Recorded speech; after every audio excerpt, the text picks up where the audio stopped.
Alright guys, Fula coming to you with another video. Shout outs to the whole LDVC. So, by now you've probably heard that, arguably one of the best players to ever dribble the pill has unfortunately transitioned, by the decree of Allah, you know. And not only did he transition, his dad and I believe his daughter also transitioned with him in a helicopter crash. And, it's only right for me to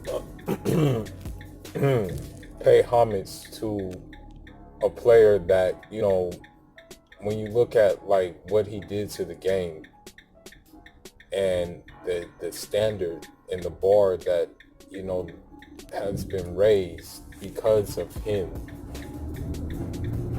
you just have to really pay homage to him.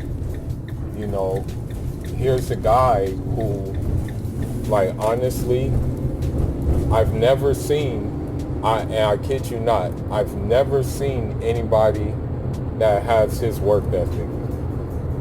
Even with Floyd Mayweather's work ethic, I don't think it can rival Kobe's work ethic, because of the simple fact Kobe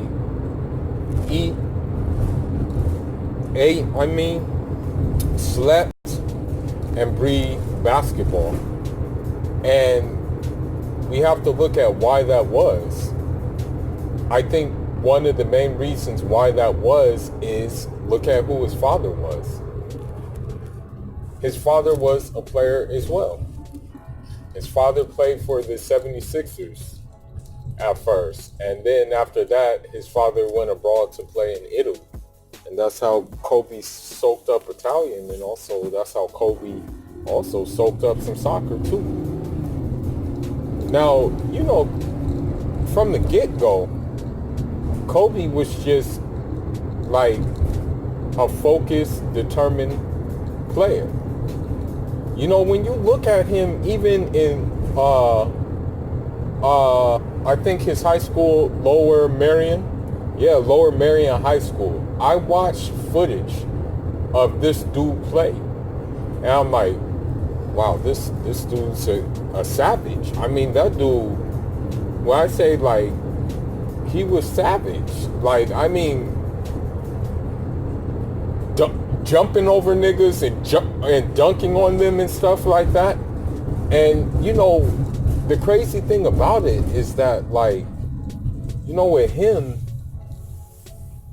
because like Lower Merion is in a suburban Pennsylvania area, which is like a little bit outside of Philadelphia, you would think that okay, well, he's just doing this against suburban kids. You would think that, okay, well, he's only he's doing this against lower tier competition. But that is not true at all, because unlike a lot of high school players, because some players who came out of high school, they kind of flopped, okay? So, like, a great number of players who came out of high school flopped, right? But the thing is with Kobe rose up to the occasion. Now, his first rookie year, I remember it was 1996. His first rookie year, he just kind of like, I want to say, was getting his feet wet. And I remember when he missed like two shots, like he missed two three-pointers, and it was during the playoffs against Utah Jazz. Now, the crazy thing is, though, this is the thing. Rather than succumb to the pressure, he rose to the occasion, okay? Big time. This dude straight up was, I want to say, he he became like just like a very, very like savage player, because that the second year he played, he basically made Ben Wallace a defensive player. Like that's just basically what happened. Like when what happened was, it was during a rookie game. That dude shook one defender, and then he just yacked Ben Wallace to the ground. Like Ben Wallace fell to the ground. And I'm like, oh shit, this nigga means business. And then just like more and more through his career, he just progressed. And of course, we heard the comparisons to Jordan and things like that. And the thing is about him is, although he had the tongue wiggle like Jordan, there was lots of faces of his game that were like Jordan. I think he carved his own niche in the game of basketball. And the thing is about him too is that he was multi-faced basketball player, because not only could he like do fundamentally sound basketball, but he can also turn into a street ball player. He was in Rucker Park. He went to Rucker Park and schooled a lot of dudes there. Like, so he just basically was basketball 101. You know what I mean? And the thing is about him too is that even like, despite his like upbringing, because he had relatively a good upbringing. I mean, his dad played professional basketball. He lived in the suburbs. I mean, even during prom, he went out with Brandy for prom. So he had a very, very good upbringing, right? But that did not discount his toughness and his fortitude on the court. I mean, this guy played with broken limbs. This dude played with like a lot of like injuries at times, but he still gave it his all. Okay? You can't ask for more than that. Okay? And with that being said, in my personal opinion, sometimes like he would try too hard for street cred, because I mean, let's face it, Kobe didn't come up in the hood, you know what I mean? But if you want to give him street cred on the court, then yeah, you can give him all the street cred in the world. He played like a hood guy, but with that being said, one thing that really stood out to me about Kobe too is like his poker face. Very poker face dude. Because I think like, for example, when the white girl accused him of basically sexually assaulting her in the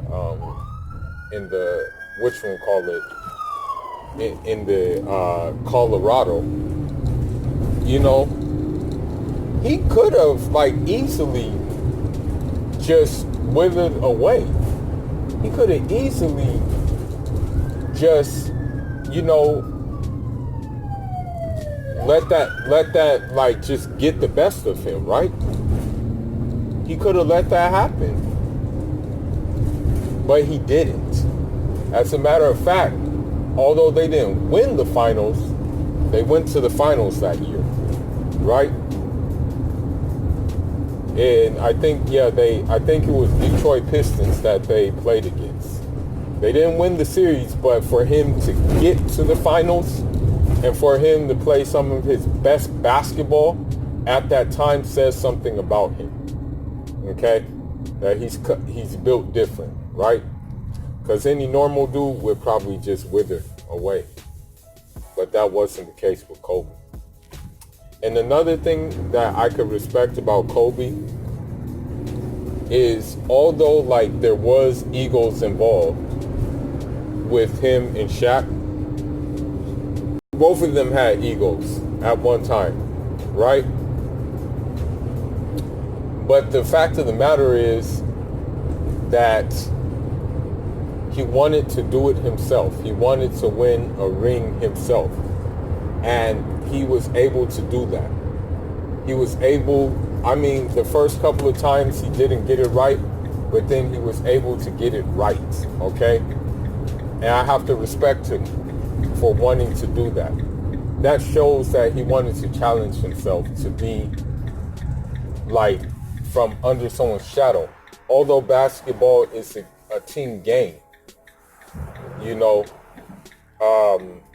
he still felt the need to like basically show that without Shaq, he can rise to the occasion. And that really cemented him, you know. I mean, when I look at Kobe, he's the prototype basketball player, okay? There was not one thing that dude could not do and do it well. If you ask me, he was a vintage player, okay? He had defense. He can assist. He can score in any type of way possible, okay? And yes, and that's one thing that really impressed me about him, is that for as offensively charged as he is, he had hella defense. Shut dudes down big time. You know, like I'm like, wow, this dude is really a savage in every sense of the word. Okay? And you, I mean, you can't really ask more. I mean, he gave it his all. He really did. And when it comes to being clutch, that dude made crazy shots. And, you know, I mean, the lesson we can take from this is that, like, man, you never know when death will call you, man. You never know. And so, like, let's hope that, like, when it does call us, like me included, that we left something behind that not only empowers and inspires others, but also takes care of our loved ones, you know. And what I mean by that, it doesn't necessarily only have to be monetary, but it can just be morally, it can just be spiritually, it can just be intellectually, you know, because I'm not gonna lie, what I think Kobe left behind, especially in my life, is work ethic. You know, really focusing in, honing in on becoming better every single day. Like just improving, just not leaving anything up to chance. Just basically crossing your T's and dotting your I's. You know, that's what I think he really left behind. You know, and at this time I really don't have much else to say about it, but you know, I know this wasn't, I mean, I really can't say any more about him, because anything I say doesn't really do him justice, you know, because he did some fantastic things. But you know, my prayers go out to his family, his wife, you know, his mother, and those who were close to him, you know. At this point, you know, I have to say that on a personal note, I think that, you know, I don't know, you know, what to really say at this point. But, you know, all I can say is that, you know, he left the impact, man. And, you know, that impact, I can say, was amazing, you know. And, you know, we just gotta, like, keep it moving and, you know, realize that our time here is limited, and we never know when Allah will call us back, you know. And with that being said, you know, just leave your thoughts and leave your comments, and let me know in the comment section, like, how Kobe, like, influenced your life, and how he, you know, what did you take from him, you know? What kind of things did you take from him? But anyhow, that's all I got for now, guys. Fula signing out. Leave your thoughts, leave your comments, like and subscribe. One more thing I want to add to this video is about Allison Morris and her true colors coming out, saying the word nigger, you know, and trying to play it off like she said the word nakers or something like that. She has some kind of bogus excuse. That's just her true colors coming out. You know, that's the way I look at it. I mean, she's had those thoughts for, who knows, for as long as she's been walking this earth's surface. She's had those thoughts. It was just a matter of time before the universe and the divine decree made her reveal those things, you know. Nothing, everything happens by the decree of the Most High. Nothing happens without his permission, you know. So even that happened by his permission, you know what I mean?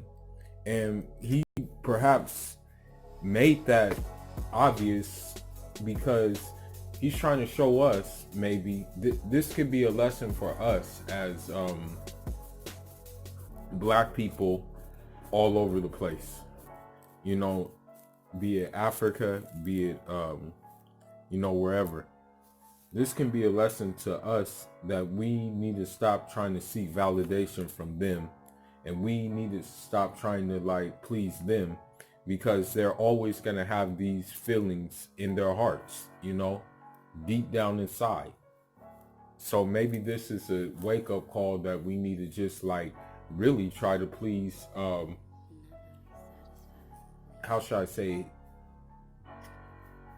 what's a good way I can word this? Maybe we should try to please one another and try to benefit and help one another more than trying to, you know, be accepted by them, you know, because at the end of the day, you know, some people will laugh and grin and smile on your face, but really deep inside they have this, like, this feeling about you that basically tells you that if you didn't have the talent you have, be it rap, be it a sport of some sort, that you would just be a nigger. And that even if you do have that talent, you're still just a nigger, you know. So that's all the energy I'm gonna give her. And, you know, she's an idiot, and, you know, at the end of the day, how do you, like, this is my thing about that whole situation. How do you in your right mind mistake, like, niggers with Lakers? Like, how do you do that? They don't even sound the same. There's no similarities between the words Laker and nigger. There's no, I can understand if she says something like LA Fakers or LA Quakers or LA Bakers or something like that. I can understand that completely. But she went and said LA niggers, okay? There's no, like, man. And you're trying to say that I'm part of the problem because I won't swirl and I don't push swirling. You're saying I'm part of the problem, that I'm not part of the solution. Please. If I'm part of the problem, I encourage you to look at Malcolm X's works post Mecca, post his pilgrimage, and see if he really, if like what his plan was really changed. I encourage you to look at Thomas Sankarter's works. And I also encourage you to just look at the world we're living in right now and look at who's the president of this country. Okay? But anyhow, I'm not going to go too much far in it. She said what she said, and that's just the bottom line. But let's not take away from the greatness of Kobe Bryant, you know. And it's crazy. A lot of people have came out and said this Illuminati, blood sacrifice, this, that, and the other. You know, come on now, guys, man. Just let them rest. Let them rest in a good way, man. You know, in terms of the Nipsey thing, I'm not going to even say Illuminati or blood sacrifice either, but I definitely believe, and this is carrying on to another video which I'm going to do as well, about my discontent with the Grammys and how they want to pay homage to him all of a sudden. And you know, this is just my opinion, and you don't have to necessarily agree, and I'm not asking you to agree with my opinion. I'm just expressing my opinion. That's it. But anyhow, man, stay tuned for that video. I'm going to do it pretty soon. Fula signing out. Enjoy, Rama.